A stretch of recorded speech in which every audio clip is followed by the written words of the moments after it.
My name is Bob Avant, and I don't usually do an introduction because of time issues, but I'm going to do it this time because I think it relates to what we're about today. I have degrees in music education, a music ed degree, a bachelor's. I have a master's in instructional technology, uh, and I have a master's in instrumental conducting. And as far as experiences, I've been a band director.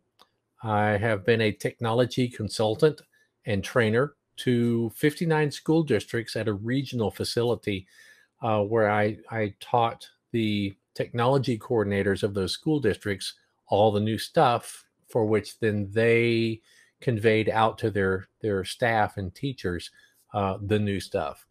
I also taught thousands of teachers along the way. I have been a longtime handbell director, including at churches, about 30 years combined of teaching and directing handbells at churches. I also direct an auditioned community ensemble called the Austin Handbell Ensemble. And we are in, well, it's hard to figure out time. We've almost finished 25 years together before COVID, and now we've been off a year. So I don't know if we've been together 26 years or 25 years or just what, but whatever.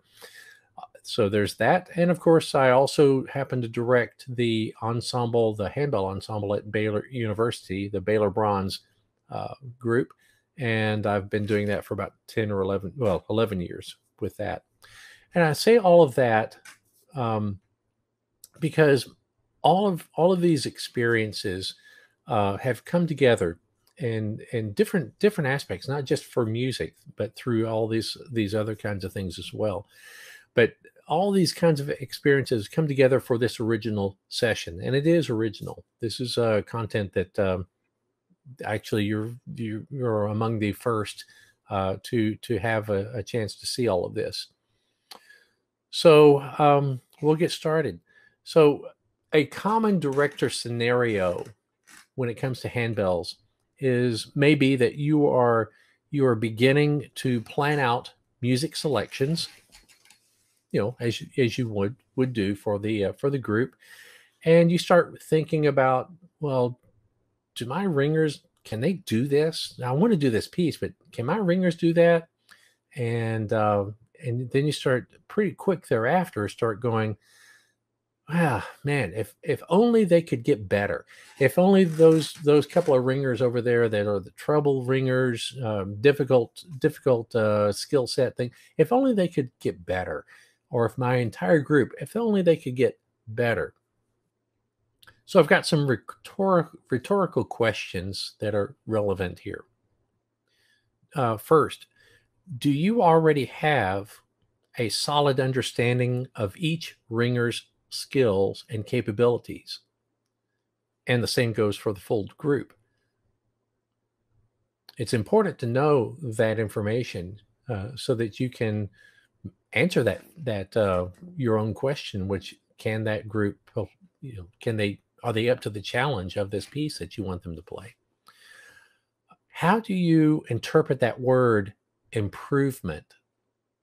Do you think of that as a generic term that has a meaning of just generally you're going to improve? Or do you have an idea of exactly what areas you want and need to make improvements in? Do you have any goals for those kinds of things?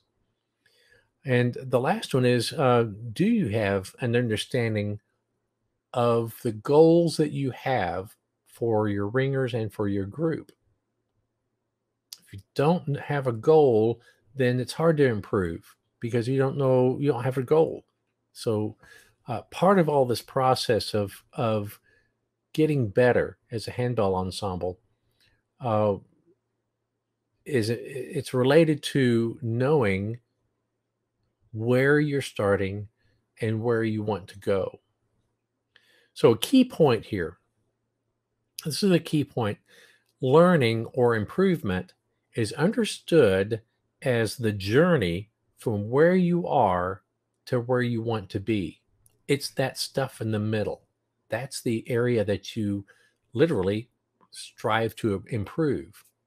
It's the difference between where you are and where you want to be. Therefore, you've got to know where you start as well as where you want to go so that you can recognize success when you get there. Sounds basic, but sometimes people don't pay attention to that kind of thing. Want to say, do a story, an illustration, and honestly, I looked into this. This was fascinating to me.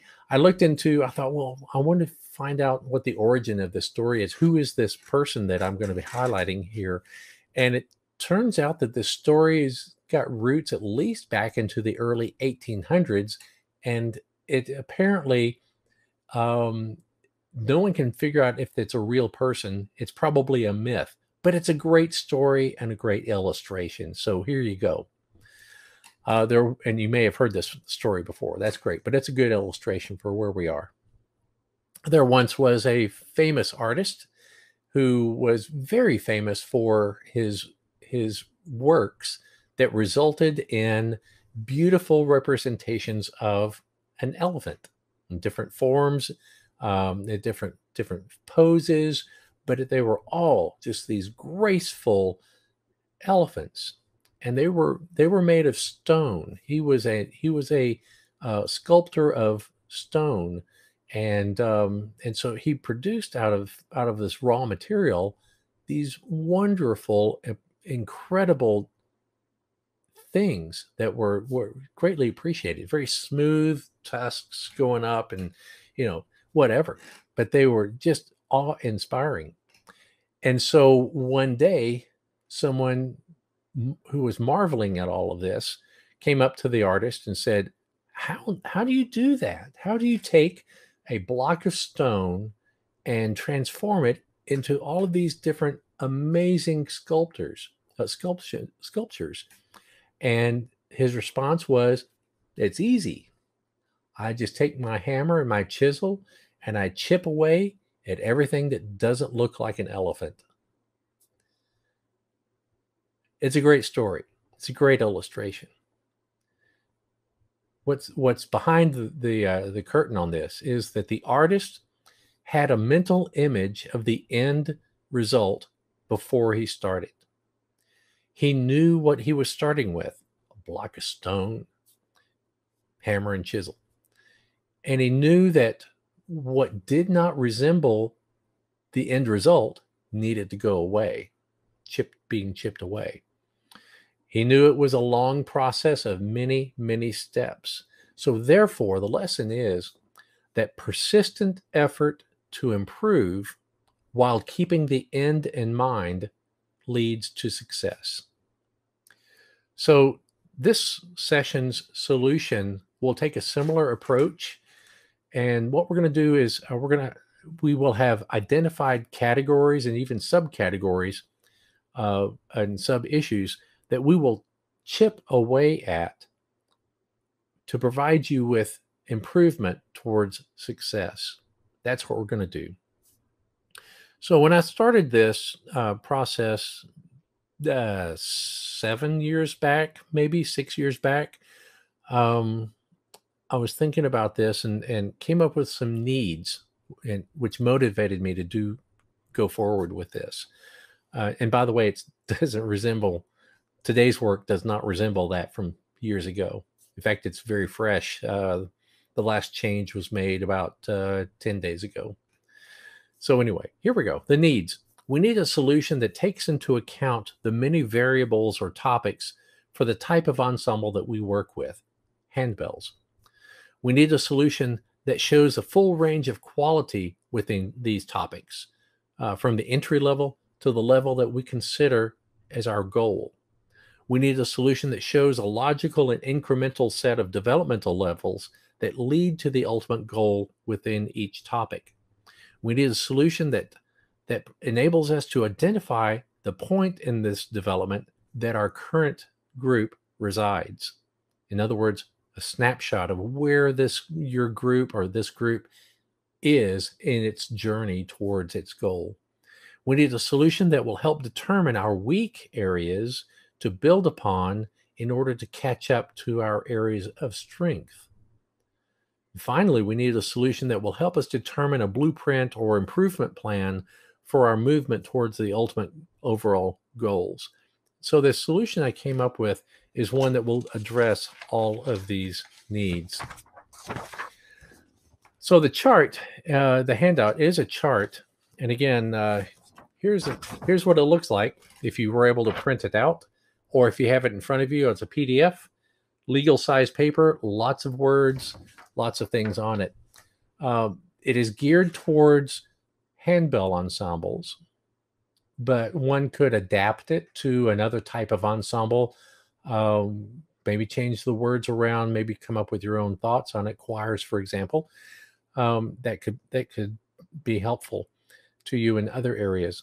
There are 10 categories identified, and you can, based on your own needs and your own situation, you might have an 11th category that I'm not aware of because of your situation. Add it. Add your own content to it to make it work for you even better.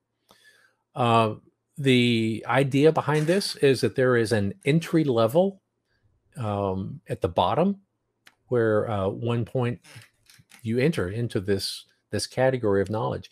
And as you progress upwards, you go through phases of developmental, good, excellent, and even exceptional. So as you transfer upwards through these different steps of improvement and accomplish things, you're leading towards an ultimate goal. The areas to improve as a result of this work, the areas that you need to improve within your own groups will become very obvious. And that's valuable information. And we'll talk about how to use this chart with your group, with yourself, at the end section of this presentation. So the end goal of this chart is to use it like the elephant sculptor to chip away at the areas of weakness to fully develop your group. So we're going to be talking through the chart. The chart has a number of parts to it, seem self-explanatory, and yet there are a couple of pieces of information there that it's going to require some clarification. I'm using some different kind of phrases or words in there. I just need to clarify it with you. So we're going to start. So first thing I want you to do with that chart, and if you don't have your chart, grab it. Oh, I see somebody posted it. Thank you. Thank you, Leah. In the upper left corner, I want to start there first and just read this real quick. Note, the difficulty level of the music plays no role in this chart. Therefore, this chart applies to any and all groups who wish to identify a path to improvement. You can be a level 1, first semester type of group. You can be a master level group.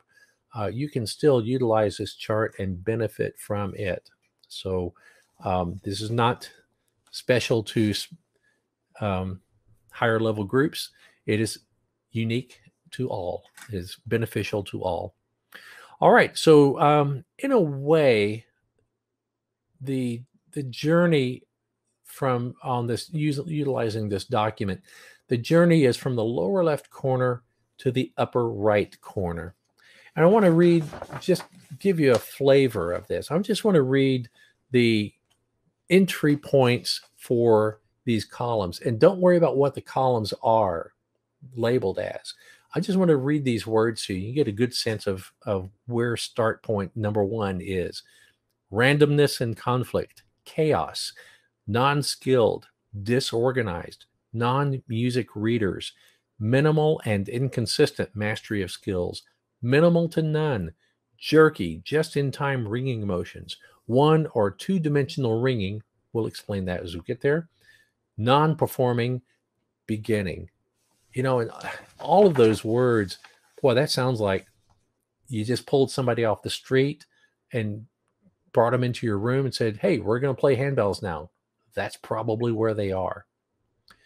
So our goal is to go from that condition up through, moving upwards with improvement towards the upper levels, towards exceptional, but certainly up towards excellent, and even into the good area is great. Yeah, it's great to experience.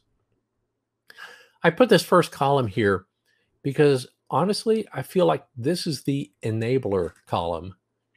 Without group identity, which is the first column, without group identity, your group really has no way to make great strides in anything else. You've got to have good group identity in order for things to progress. So where do you start? The first entry says clearly identified long-term objective by leadership, the director. The director has an idea of where he wants or she wants to take this group. What kind, just the general, I think this group does this kind of music, and I think this is how we're going to operate. It's a start point. Quickly thereafter, the next level up, other consensus factors, and this is within the ensemble, within the ringers, not just with the director. These include performance goals. How often do you perform? Once a month, once a year, that kind of thing. If some ringers want to perform every 2 weeks and some ringers want to perform only at Christmas, well, there is conflict. And you're right back at square one, randomness and conflict, which you want to avoid. You need consensus. Rehearsal style. Is it jovial? Is it serious? What kind of countenance do you project as a director? What kind of attention span do you want with your group? Lighthearted or focused? Again, without that consensus, there's going to be conflict. There's going to be some people want one way, some people want the other. There will be conflict. Participation levels. Some ringers may show up every time you want them to do something. Every time a task is needed to clean up something or to load here, all the equipment to move to someplace else, they are there. And others, they wouldn't care to lift a finger for anything else. That leads to conflict. And I said, and more. Let me give you a few and mores. Drive to achieve. What is the consensus about the drivenness of the ringers to achieve? Are some of them gung-ho? Are some of them When you have a difference of consensus, there will be conflict. Here's an important one. I list this as territorialism versus team. And I say this because, and I said this in the first session I did, but let's say you're going along in a piece of music and 12 of the 13 ringers got their parts easy peasy, no problem, no big deal. And that last ringer is really struggling. Perhaps the composer happened to put extra levels of difficulty in on that one position. And it's really difficult for this person. And so you get this phrase a lot. I'm going to get it. You hear this from them, while everyone is sometimes patiently waiting for them to achieve their part. They say, I'm going to get it. I'm getting it. Give me time. I'll get it next week. I'll take it home and I'll practice it and I'll bring it back and it'll be better. And of course, next time it's not all that better. I'll get it. And meanwhile, everyone else is waiting for them to get their part. Territorialism is that person is saying, I only want to do my bells only That's it. These are all mine. My bells. I will fix this. Teamwork would be that that person realizes that it's just a little bit too challenging and their neighbor is not challenged. And so they say, here, would you play this bell on this measure for me? That would help me out a great deal. Teamwork. Very key aspect to add for a consensus. Mutual respect is another one. A sense of mutual respect within the group is a key factor. Lastly, fun versus work. If some people are there for fun versus some people are there to make work and make great music happen, there's a difference and there's a conflict.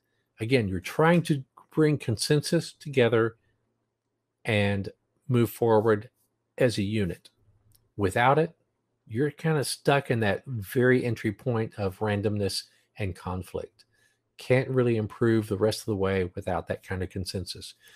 Moving upward very quickly, partial agreement. That's getting into the good range as a group. It's hard to do. Consensus is hard to do.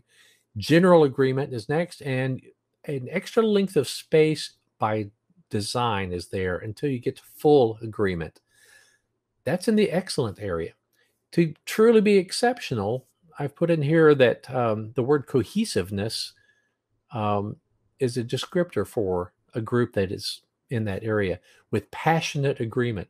They are fully on board, 100,000%. And that's a great goal. That's a great goal. Hard to achieve, but a great one. Organizational development and group goals. I almost put this as two separate groups. I figured that these are actually more closely related. So this one has a little more duality about it, perhaps. But as far as the beginning, chaos. There is no organization. There are no group goals. There is nothing. Initially, the leadership is established, and I'll move right to the next one. Identification and adoption of structure. And I'm speaking to mostly to non-church groups related here, education groups, base groups, or community groups. Because churches don't necessarily see the things like officers and boards of directors kind of things, but there is a structure that takes place, and perhaps there is a structure called no structure. That's acceptable as well. Next one up: establishment of some goals. We're going to play every fifth week. We're playing. That's a goal. We're going to learn this new technique by next two rehearsals. That's a goal. Next level up, you achieve some of these goals. That's good. That's getting into the good range. Next level up, all members support the structure, whatever that may be. The most important one is next. Members develop a sense of ownership through active participation towards achievement of goals. Really key. And this helps bring consensus as well. It's related. But when people are involved, they gain ownership of what they're involved in. They get involved into it. They are more on board because they are devoted to it as a result. That's getting into the excellent range. Next one up, all members strive to achieve the goals. Finally, you would think, at least, achievement of all goals. And you might think, why is that just excellent? Why isn't that the end result? Why isn't that exceptional? Because the exceptionality occurs when there is frequent review and revision of structure and goals. In other words, and this is a key point for the day, when you achieve something, it is not time to stop your growth.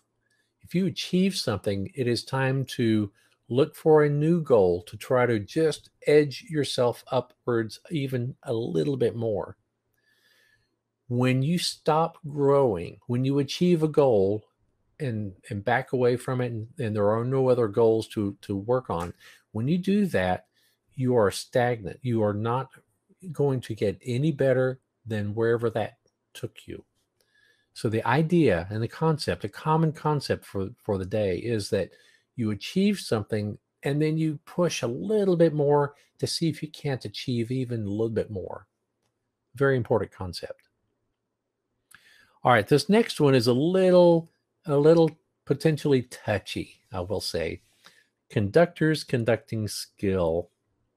This is all about the conductor. And I've been around it long enough, and I've seen at least 1 bazillion concerts in my life, not just handbell, but of all types, from school performances, church performances, professional organizations performing, as well as, of course, um, not just handbells, but orchestral and band and choir and any other ensemble you can imagine. I've seen a bunch of those.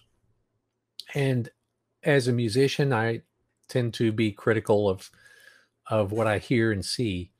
And so I'm evaluating, the quality of the performance and it's such.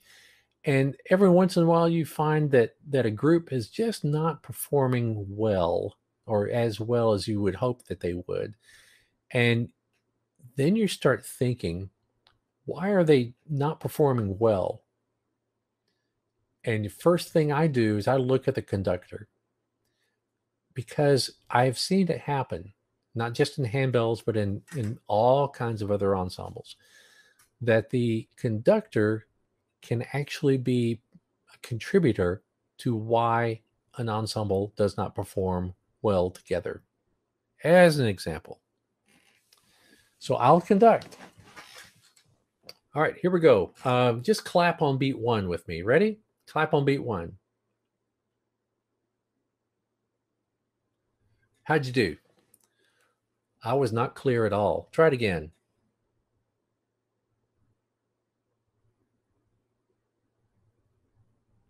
All right, try this. Try one more time. Clap with me. I hope you did better the second time, or that last time. The point is, if you are not clear as a conductor, there is no way possible, in handbells especially, that you can have individuals play exactly at the right time together. No way. So you've got to have skills of conducting to do well. Okay, so here we go with this column. Conductor's conducting skill, non-skilled. It happens a lot, and it's okay. It works out all right. That that a church is they've got a handbell group, and no one's got experience conducting a handbell ensemble. Perhaps even the minister of music does not. And so they look around and go, Sarah, you play piano pretty well. You know music. You can read music well. We'd like you to be our handbell director. Okay, so someone gets volunteered to be a handbell director that does not have the background in doing so, and that happens a lot. So the first entry level here is a musician background with informal conducting training. Limited amount of training, very entry level point. It happens a lot. With that person, the next level up, handbell awareness, becoming knowledgeable about things about why handbells are they the way they are, how they make their sounds, how to do some of the techniques, how to conduct, things like that. But handbell awareness, next level up, handbell mastery. They know all the techniques. Hopefully they can teach them, but they know all the techniques. I'm going to insert one. I said that this chart started like 7 years ago, and it doesn't resemble that 7 years ago effort. And for this event, I had to put a cutoff date so I didn't make any changes, but it's a living, breathing document. And I've breathed some more items into it. So about 3 or 4 more items of the day. Here's one. So right above handbell mastery, I want to insert a new point. 2 words for this conductor: studies musicality. Once this person has handbell awareness, handbell mastery, they should study musicality and get get some sense about what they're after with musicality. Next level up, and this is where I usually get in trouble because when I first did this, I did not include the phrase that's found in parentheses. And since I've seen the light, and really, I should have caught that first. So here we go. A music degree with formal conducting training or the equivalent. Experience counts for a lot. And I have seen some fantastic conductors who have nothing to do with music education, music teaching of any type. They're just good at what they do, what they've done. It can happen. So the equivalent, the experience factor, carries a great deal of weight. It really does. So we need to get a conductor who knows how to conduct, whether that's through formal degree and conducting training or through informal training. And there are lots of places to get informal training. The Handbell organization, the national level organization, puts on conferences around the country. I just returned from national one last week. And there are also area level sessions that are entities that are found, as well as some local things. Most of those will include some form of conducting training that you can go to and take. Next one up, practices to improve effectiveness of conducting. I mentioned before about getting to a point, and if you stop learning, that's as far as you'll ever get. But it's not until you push a little bit more that you continue to get better. Concept. Practices to improve effectiveness of conducting. I don't care who you are. I don't care how many degrees you have, how many conducting degrees you have. If you are not continuing to practice your craft, you are not improving. You must practice your craft in whatever area you are in order to improve. All the greats will do that, and you should do that as well, to be right up there with everybody. I'm going to insert 2 more words as a category here. Right above this, the one I mentioned, practices to improve, insert applies musicality.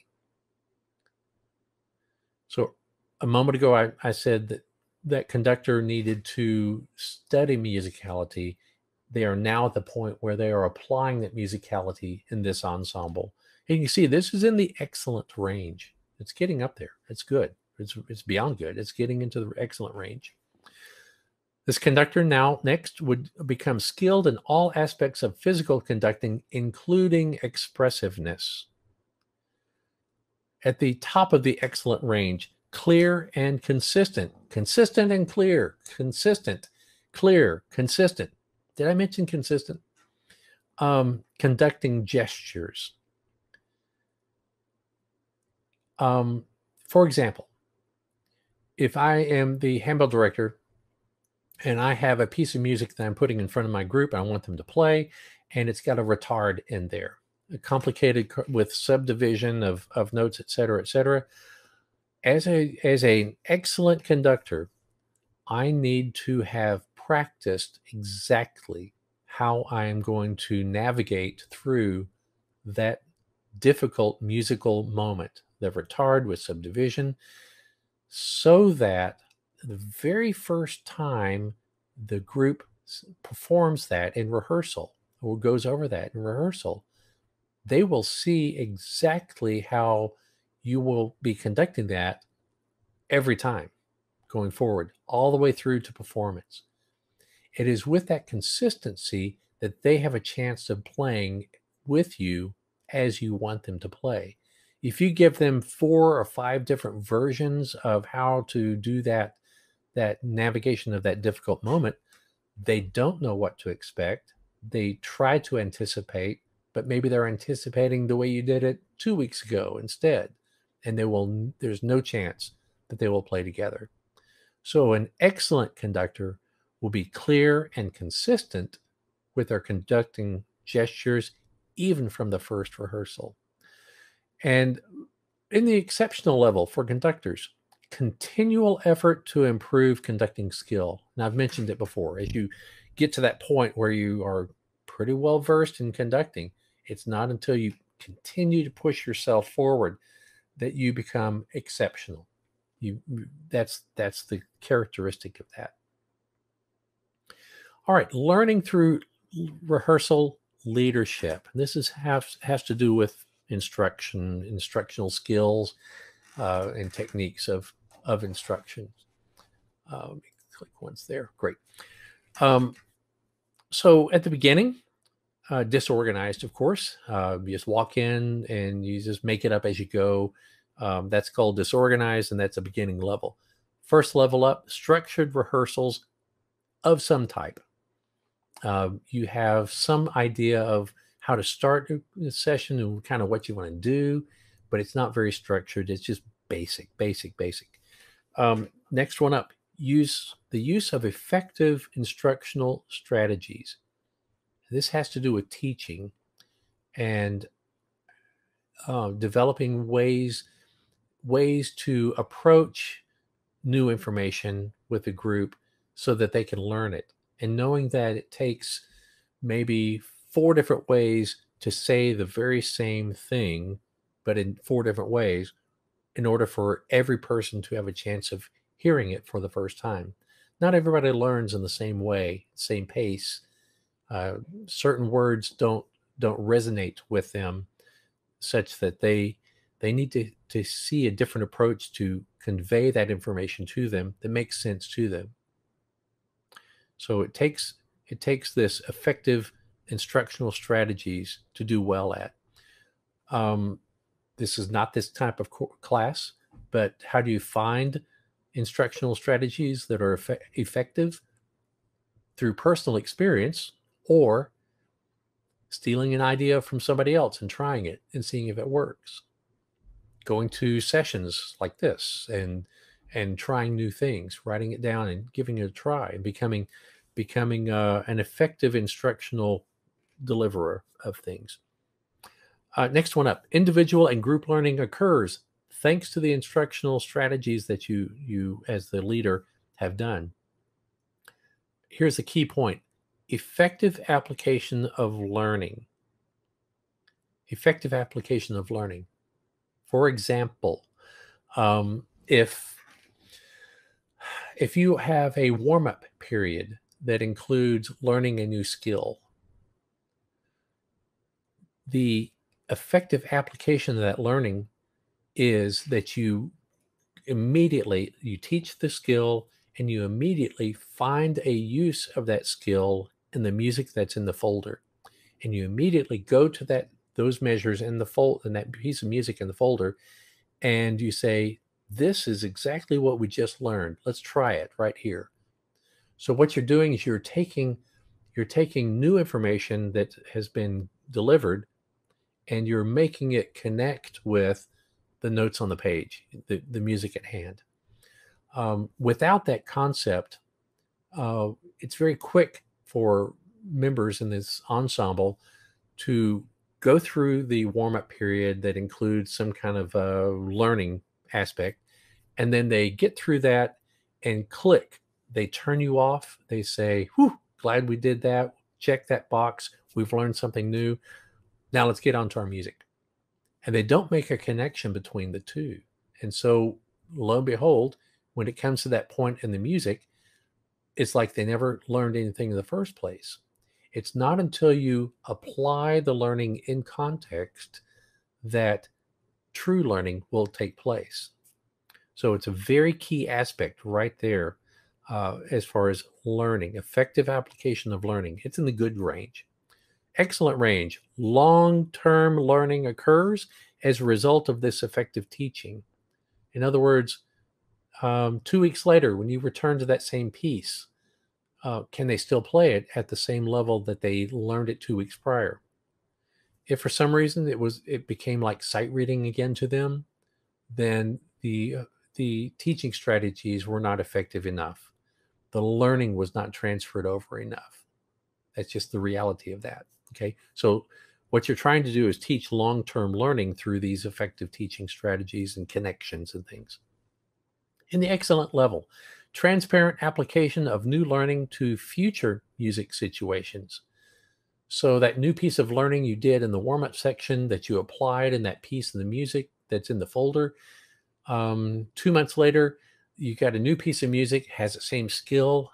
Do they already know how to do it and transparently just do it? Or do you have to reteach? So again, it goes back to the effectiveness of the teaching strategies. The most effective, that will be the case. At the exceptional level, long-term retention and application of learning will take place. Pretty much what I just described. All right, individual and group music reading skills. I've been there. Someone walks to the door to say, I'd like to ring handbells, and come to find out that maybe they were in music class in 6th grade and they kind of did some things there and not much else after that. So non-music readers, that does happen. The very entry level, the developing level, is that person recognizes, in handbells at least, that for the most part, the notes are assigned out for space and line per person, and that equates to left hand and right hand. So at the very, very development point, a person doesn't have to know how to read music necessarily, doesn't have to know what clef they're in, as long as they know, oh, that's a space, that's my space, and that's my line, and that's my left hand, and that's my right hand. And they can move forward and play those particular notes. Next item up, basic rhythmic knowledge with a counting system. That becomes essential to moving up these improvement ladders. They need to have some sort of a counting system available to them that they can hang their hat on and figure out the parts. And as you know, in handbell world, rhythms are not, they are sequentially written.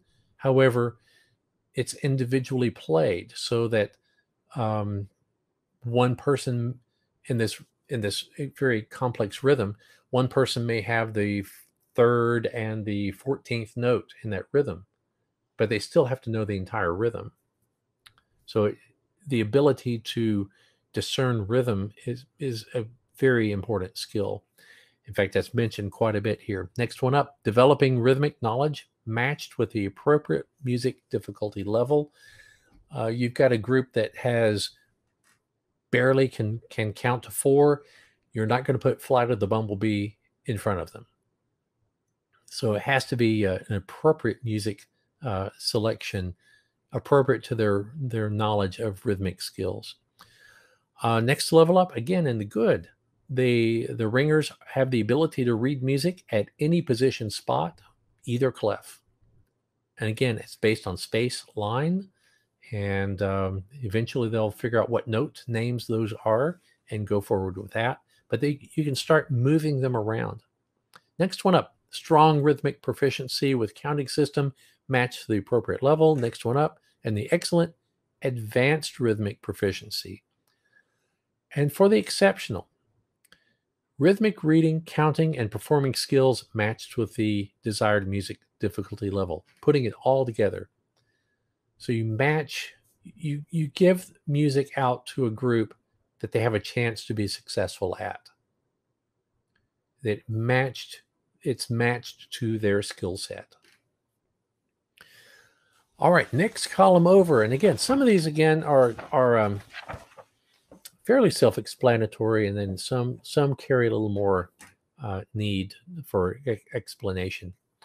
But individual and group ringing skills starts out with nothing, basically minimal or inconsistent mastery. Casually seeking improvement in both personal and group skills. That's in the developing. And the good is aggressively seeking those improvements. And in excellent, we see general quality and consistency of skills throughout the group. In other words, you've got a group that has leveled out at the same set of abilities. I know in some of my church groups, I may have had a set of ringers that have been there for 10 years, 15 years. And then someone new comes in and they're not at the same level. And all of a sudden, where I'd had a pretty even keeled group that I could plan for and move forward together. Now all of a sudden I've got someone who is like way down here at the entry point, and now I've got to teach them up to get to the level of the rest of the group so that then we can advance. So that's what that is referring to, a consistent quality of skills throughout the group. Next one up, in the excellent range, all ringers are fluent in all skills. And you would think that's excellent. Not so fast. I'm going to add one more here. Okay. So just above all ringers are fluent in all skills, I will insert the following. And you'll recognize the familiarity of this. Constantly seeking personal improvement in rehearsals. Constantly seeking personal improvement in rehearsals. Same idea. They may be fluent in all skills, but they don't get better until you continue to try to get better. So that's what this is referring to. Constantly seeking personal improvement in rehearsals. In the exceptional range, rehearsals include skills maintenance, which you need, plus consistent quality skills while making music. So even after they are all fluent in all this, they are continuing to try to maintain and even improve as you go. That's exceptional. All right, an important one, an important category. It talks about the ringer's vision and eye contact. It starts with minimal to none. I've seen this as well. If you have a brand new group, never rang before, or just very fresh in that department, and you start a tempo and to kick off a piece, and it's like everyone's gone to prayer. When that first note starts, their heads go down and they will be staring at their music. And the next time you see their eyes is at the end of the piece when the song is over. And that happens. So that's very minimal eye contact or even no eye contact. So we need to get better. Development. The ringers understand and accept an eye contact concept. They've got a clue. You have instructed them that they need to be mindful of looking up at different times according to what you consider that set of times to be. Right above that, they are developing appropriate eye contact ability. They're enacting that condition that you are calling on. So let me give you an example of this. If a group misplays a chord, so you get to a chord and it goes, instead of one chord, it goes bling, and so the notes just don't line up. Like you expect them to be performed like this, but they're performed like this. Some were early, some were late, some were on time. It just sounds like bling. And you stop the group, and as a conductor, director, there's one word that comes to mind that you probably will say out loud. Say it with me. Right. Watch. That director will say, watch. The solution, the piece of instruction to the group to realign everything is the word watch. My question is, if you really want them to watch you, all the time, then what you're really saying is memorize your music so you can look up all of the time. The reality of handbells in particular is that the ringers cannot do that. They don't have the luxury of memorizing their music and looking up at you the whole time. They've got notes to read. They've got bells on the table to manipulate and move around and put in right order and things like that. They've got things to do as well as ring and ring the notes and to watch you. They're very busy. So the reality is there that they can't watch you the whole time. So what is the true expectation of a director? I'd like to encourage everyone to get away from the word watch as a solution and get more towards reminding them of the eye contact that you want them to have. For me personally, my plan that I've put together for how I present this to my groups is that the rule is if the music has any sort of change, if it's got a tempo change, if it's got a any kind of a stylistic change, if it stops with a fermata, if the music starts, measure one begins, or if there's a cutoff at the end of the song, anything that changes, I want almost all of their eyes on me at that point in time. 80% of their eye contact on me, and 20% can be on what they're trying to ring and navigate musically. So I give them permission to take a little bit of focus, keep a little focus on the music, but for the most part, in those specific points in time in the music, eyes on me. Conversely, if the music is just flowing along very steady, nothing is going on nuance wise, or there's not a fermata, it's just steady tempo going on, I give them permission to spend most of their attention on their music. Like 80% of their eyes can be on their music, and 20% of the time look up and check in with me.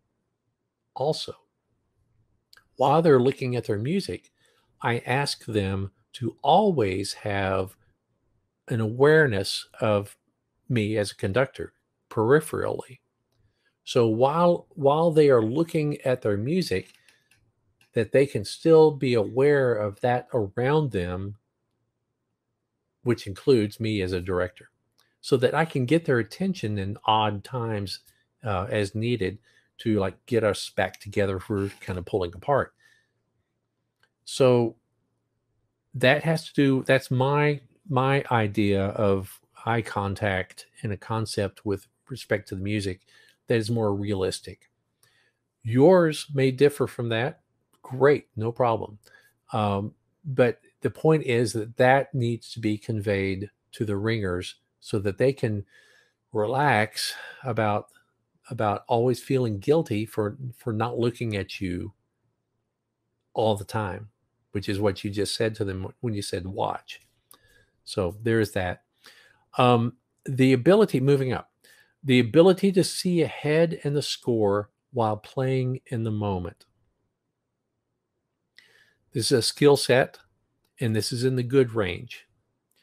So what this is referring to is that as a ringer, if they see a whole note and they perform a whole note, that they don't need to watch that whole note for 4 counts and then look ahead.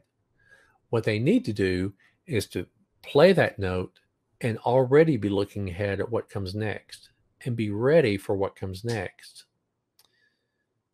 Same thing applies when it's not whole notes, that they need to be able to look ahead to see half a measure, maybe a full measure, maybe longer if you're lucky, ahead and play in the moment so that they are never surprised by what comes next.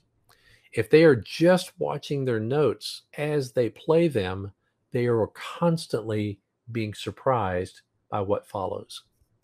So the idea is to get their eyes ahead in the music and perform in the moment. It's a skill set. And I mentioned how to teach that in the last session. I don't know how many people were in the last session that I did, so let me quickly summarize it for those who were not. One way that you can teach that is to have everybody start at a given measure and start playing. And then at a signal, like a hand clap, the signal would be for them to close their eyes and keep playing until they don't know what's next. And so, some people will play a measure, maybe a measure and a half or 2 measures later. That's amazing. And some people will just stop after the first couple of notes or pass, and they can't play anymore because they don't know it. But it becomes a game. It becomes a challenge for them to try to do it again and try to go a little further. And that's part of the fun of learning, is making it fun and making it a game. So give that a try. See if that can be something that can help. So moving up in that good category, predominantly watches conductor on entrances and transitions while still using peripheral vision. I'll add that. For me, for the first note of a piece, I need all eyes on me. What you see commonly in groups is that a conductor will give too much information. They'll do this. Play. They'll give way too much information. And I guarantee, as you're giving way too much information, as soon as the ringer thinks they have that, their heads are going to go down and you won't see them for a long time. So make them go play.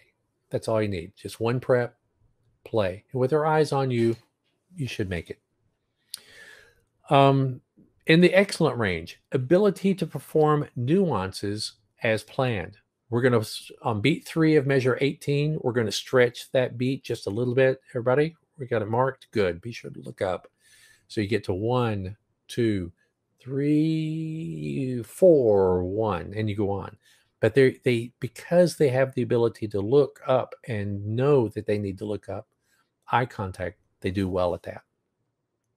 And the excellent range, never surprised by an upcoming note, section, nuance, or transition. Always prepared. Their eyes are always in front of where they need to be. In the exceptional range, however, more than this, is ability to perform nuances as the conductor interprets the performance. There's a scary thought. Think about it, though. In orchestras, bands, choirs, any kind of ensemble that you can imagine, there are performances where the conductor feels in the moment some extra level of musicality. It's coming up within them, and they want their group to do that, and they conduct it that way, and the group follows. Wow. Wouldn't that be something if handbell groups could do that same thing? And following up through this and following the development of eye contact, it can happen. It can happen. All right, visual presentation. Jerky, just-in-time ringing motions from someone straight out of the box. And that really has to do, that's kind of related to the eye contact, isn't it? Jerky, just-in-time ringing motions, where they're surprised by what comes next, and they scramble for the next bell. They scramble for and they miss that. So that's part of the aspect that happens here is that kind of thing. So first level up, basic ringing form, how to actually prepare and play a note on handbells rather than just, punching. So, we try to teach basic form. Next level up, adequate and appropriate preparation and follow through of each note performed, directly related to the eye contact aspect we just talked through. Next level up, coordination of group movements. So things like, hey, trebles, we're all going to enter on a chord together on measure 15. Let's do it together. So measure 14 comes along and beat 3. We're just going to raise up our bells and then as a unit, and then we'll play together. It's a choreography, and that's kind of what this is referring to, that there are group movements involved. Another one would be cascading notes that go up. And so if with correct form, if you have cascading note here followed by this one, you can see just with my two hands that there's a little wave that just happened. Imagine if others followed. Boom, boom, boom, boom, boom. This little wave happens in the group. It's a choreography of movements. Next one up, the full body is involved when ringing. Ours is an art form, a performance form that does not occur at the shoulder to the hand. It has to involve the full body, such that you lean into notes, you feel the notes, you're physical with movements around. It's a multiple bell technique, and so you find yourself moving upwards to stretch for this bell and back. The body has to be involved. And this is in the excellent range. Next one up, those that know the handbell world will recognize a name I'll give to you. This facial expression comment is another way of saying what I heard someone else say. I'll give him credit, of course. David Weck, who once said, let the face reflect the music.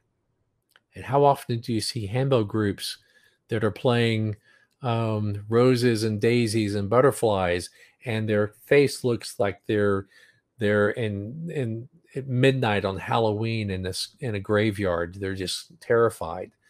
You know, the visual just does not match the music. So facial expression supports the musical emotion. Very important. At the highest level, exceptional. The music is supported by natural body movements and facial expression. That's the combination of all of the above.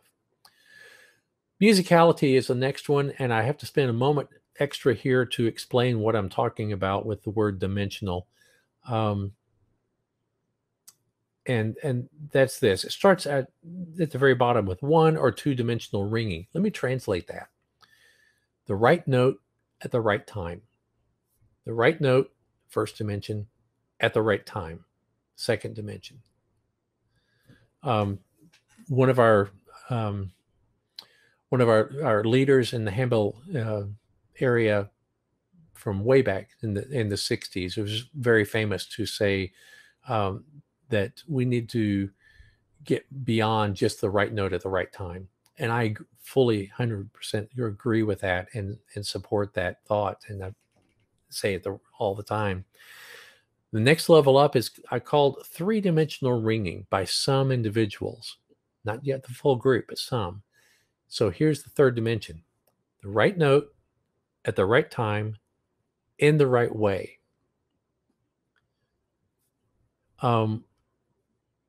Just a little bit above that, 3-dimensional ringing as a group. So when we translate, in the right way, which is 3-dimensional ringing, as a group means that your group is playing the music as it is printed. You're playing it as it's printed. In other words, there's a pianissimo written in measure 48, and they do it because it said to do it.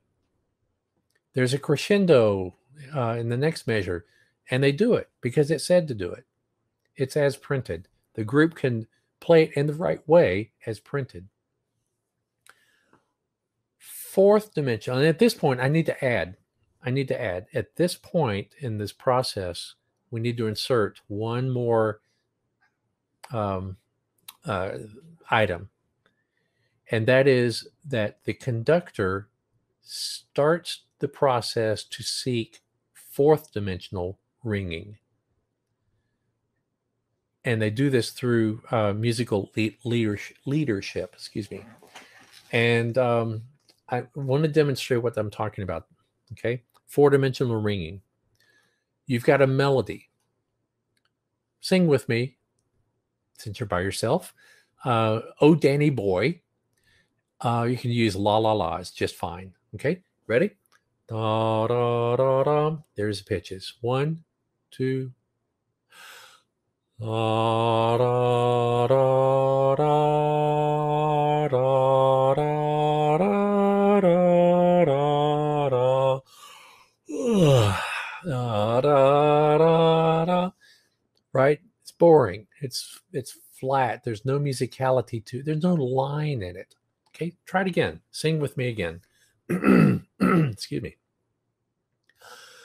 La da dum da da da da da da da da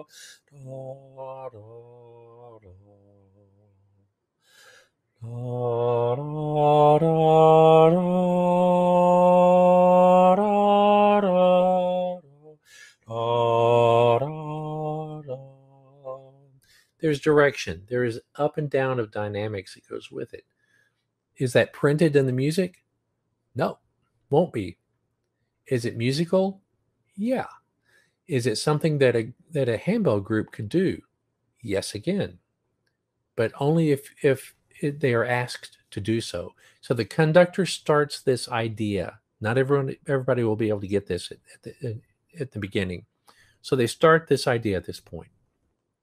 Next level up, 4-dimensional ringing by some individuals starting to catch on.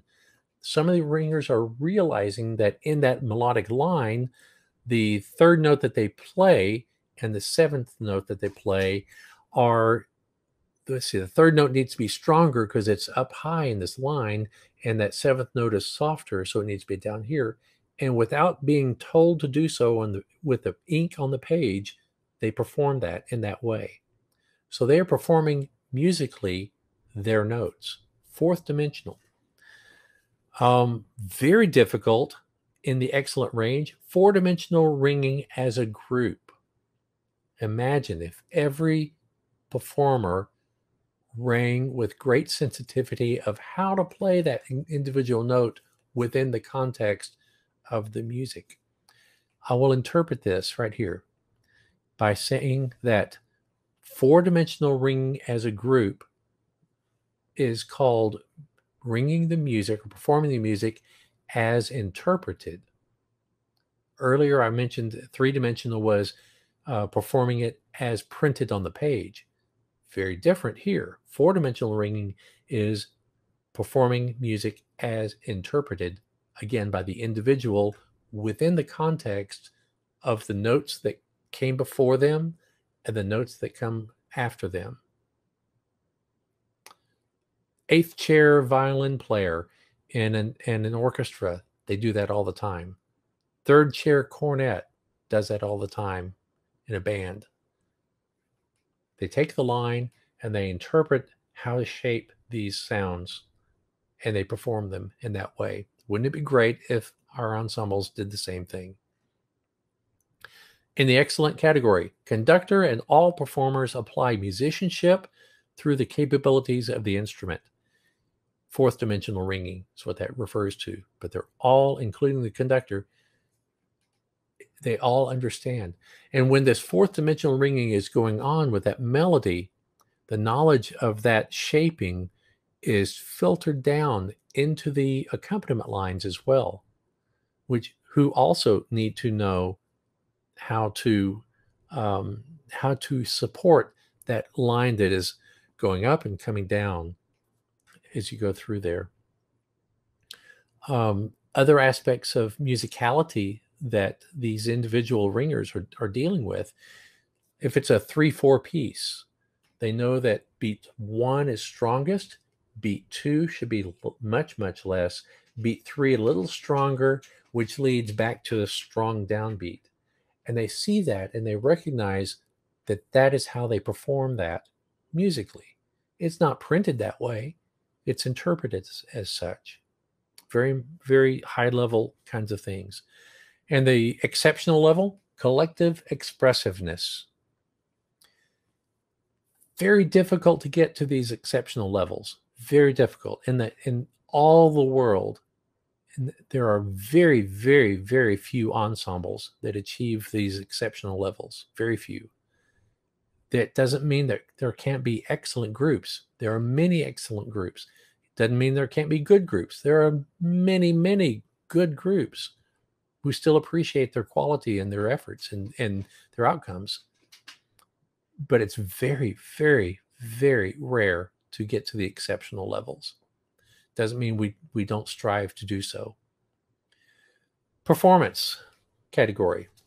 I will add that the performance category is the result of all of the previous categories. Starts with non-performing group. And again, I've had groups like this too. Inconsistent performance. Whew, boy, we made a lot of mistakes. It sounded like kind of like the last two rehearsals. There were mistakes up high a couple of rehearsals ago. Now they're down low. We're just making mistakes in different random places. Inconsistent. Next level, generally consistent performance. And a wrong note or misaligned note every now and then, but generally consistent. And that's approaching good. Consistent, high quality performance. You're getting all the right notes at the right time, probably three-dimensional ringing, I would guess. And you can see how that aligns with that column that was there. Constantly seeking personal improvement in performance. It's the theme of the day, I think. When you get ringers, when they get to a point where they are happy with what they've done and that's their landing point, they are not going to get any better unless you ask them to constantly push themselves to get even better. That's in the approaching the excellent range. Next one up, infuses other exceptional aspects into performance, both physical and musical. So you're starting to see in the performance level called excellent that they are accomplishing the result of being excellent in other areas as well, or even exceptional in other areas. The high point of this entire chart in performance, transparent communication through musical performance. That's a great goal no matter what kind of group you're thinking of right now, whether it's a choir or contemporary band, whatever it may be. Transparent communication through musical performance. That means that the listeners experience the music and they do not receive messages of distraction from a scowl on the face in the happy song, for example, or a clank because the bell clanked over here, or a wrong note because it was played incorrectly, of course. Transparent communication through musical performance. All right. In the few minutes I have left, I'm going to talk about how to make use of this chart. Okay. So there are two ways to work with this. As a director, privately, and as a group in full discussion. And I would recommend both. For starters, as a director, you would take the chart, a clean copy, print more than one, clean copy, and you would go, okay, on this first column, you know what? I think we're probably about here. And put a big old dot right there. Put a big dot right there. Take the next column. In this column, we're way down here on this one, our dot. Next column over. We're doing pretty good on this one. So I'll put a dot way up here on this one. That's where our group is. And you continue through and literally connect the dots. And what you get is a zigzag kind of pattern that goes through here. And you can clearly see as a result where your group is excelling and where your group needs more attention. That's an immediate sign to you that which areas you need to focus on in order to grow your group. It's in those that need the most help. So you kind of give this a squint test. You squint your eyes and you kind of see the zigzaggy line with the dots in there. And you kind of go, okay, well, on average, I would put our group, I'll put our group over here. And you put your dot there, and you put the date right up here at the top. You make your strategies for improvement. You set this aside for 6 months or a year. You do your strategies for improvement. You pull the chart back out in 6 months or a year, and you do this very same evaluation and find out if have you improved in these areas. Give yourself a new range of performance level over here. Has it gone up? Were you effective instructionally? This is good. So that's how you use it as a director. For the group, this talking through this can be a great way to develop that consensus that I said is something that's needed right away, and that's the enabler. To develop that consensus so that you have the energy within the group to strive for improvement in all of these different categories. Yeah, I think I would put that in front of the group. I have done so as well. I've taken this chart and I've taken it up to a coffee shop and blown it up to a large image and put that on the wall after we've talked through it all, and just so that they can see it and remind themselves of where they want to go as a group.